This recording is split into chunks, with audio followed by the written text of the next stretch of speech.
नमस्कार दोस्तों, आप सभी को शिक्षक दिवस की बहुत बहुत बधाई। एक शिक्षक होने के नाते बच्चों को भी और शिक्षकों को भी, जब कोई सेलिब्रिटी मरता है ना तो मीडिया 90 दिन तक बोलता है कि वो सेलिब्रिटी मर गया, सारी बातें बताई जाती है, लेकिन हाय हाय करते हो। लेकिन पिछले 2012 से लगाकर 2020 आ गया है, इन 8 सालों में अतिथि शिक्षक, माफ करना अभी तक किसी ने इसके बारे में सोचा नहीं था। मैं अतिथि शिक्षक रह चुका हूं, इस बारे में मैं जरूर बोलूंगा आज, क्योंकि कल जो आंदोलन हो रहा है उसको मैं पूर्णतः अपना समर्थन देता हूं। साल 2012 से लगाकर 2020 तक 90 से ज्यादा अतिथि शिक्षकों ने आत्महत्या कर ली है, 90 से ज्यादा। अब ये क्यों करी है, इसका एक छोटा सा आंकड़ा बताता हूं आपको। साल 2009 में अतिथि शिक्षकों को रखने का काम शुरू हुआ था। एक सरकारी आंकड़ा कहता है पोर्टल पे 1 लाख से ज्यादा अतिथि शिक्षक एड है, लेकिन मोटा मोटी 75,000 के आसपास अतिथि शिक्षक मध्य प्रदेश में काम कर रहे, 75,000 से ज्यादा अतिथि शिक्षक। साल 2009 में 8-9 में इनका जो वेतनमान रखा गया था 2500, 3500 और 4500 कागजों में। साल 2019 में उसको बढ़ाकर 5500 और 9000 की ग्रेड बना दी गई, वो भी कागजों में। एक अतिथि शिक्षक को पूछो उसको मिलता कितना है। आपको पता है एक अतिथि शिक्षक एक महीना होता है, लेकिन उसका महीना केवल 23 दिन या 24 दिन का होता है। 24 दिन की पगार मिलती है।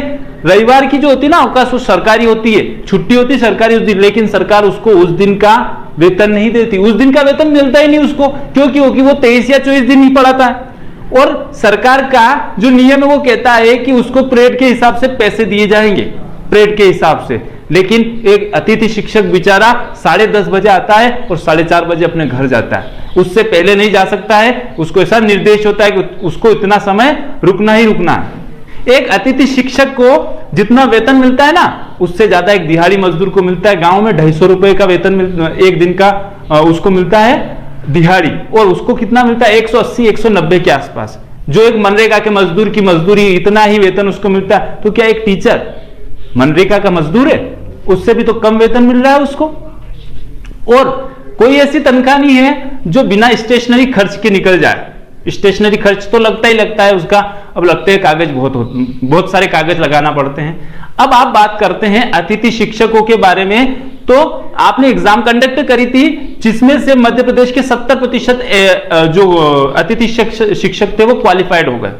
और आपको पता है जो मध्य प्रदेश में जितने अतिथि शिक्षक काम करते हैं उसमें से 80% ऐसे हैं जिसके पास बीएड भी है और एमएड तक है, और सारी जो जितनी आपको डिग्रियां चाहिए वो सब मौजूद है, लेकिन उनकी कोई आवश्यकता नहीं है, क्योंकि अतिथि शिक्षक ही रखना है। ये चाहे अतिथि शिक्षक हुए, अतिथि विद्वान हुए, कोई उनकी नहीं सुनता है। मीडिया को कोई फुर्सत नहीं है बात करने की शिक्षक के बारे में। क्या शिक्षक, शिक्षा, इनके बारे में उसको कोई लेना देना नहीं। आपको मीडिया वालों को भी तो किसी शिक्षक नहीं पढ़ाया होगा। जो आज नेता बैठे हुए उनको भी तो किसी शिक्षक ने पढ़ाया होगा, वो अपने आप वहां पहुंच गए। कभी किसी शिक्षक ने पढ़ाया होगा? कभी आपने सोचा है कि एक अतिथि शिक्षक के ऊपर, आपने लॉकडाउन के दौर में सबके बारे में सोचा, लेकिन एक अतिथि शिक्षक के बारे में भी सोचा? शिक्षक, हमको भी किसी शिक्षक ने भी पढ़ाया होगा, लेकिन एक अतिथि शिक्षक के बारे में सोचा है? बहुत सारे अतिथि शिक्षक ऐसे थे जिनको रेडी लगानी पड़ी और ऐसे ऐसे काम करने पड़े जो उनके हिसाब से वो काम उनको जचते नहीं थे। क्योंकि एक शिक्षक होते हुए आप देखिए कि बहुत सारे शिक्षक ऐसे थे जिन बच्चों को काम पढ़ाया ना, उन्हीं के घर पे काम करने जाना पड़ा उनको। क्या करें, मजबूरी है, क्योंकि उनके पास कमाने का कोई दूसरा जरिया नहीं है। अतिथि शिक्षकों का आदेश आता है अगस्त के आसपास आता है, लेकिन एक अतिथि शिक्षक 15 जून को ही पहुंच जाता है स्कूल। क्यों? क्योंकि उसको भविष्य की, बच्चों के भविष्य की भी चिंता है, और थोड़ा निजी स्वार्थ भी होता है कि चलो मैं वहां जाऊंगा और आदेश आएगा तो पहली प्राथमिकता मेरे को ही दी जाएगी। एक अतिथि शिक्षक का दर्द कोई बयां करने वाला नहीं है। किस प्रकार से एक अतिथि शिक्षक अपना घर चलाता। आप सोचिए 3500 रुपए, 4500 रुपए में क्या घर चलता है?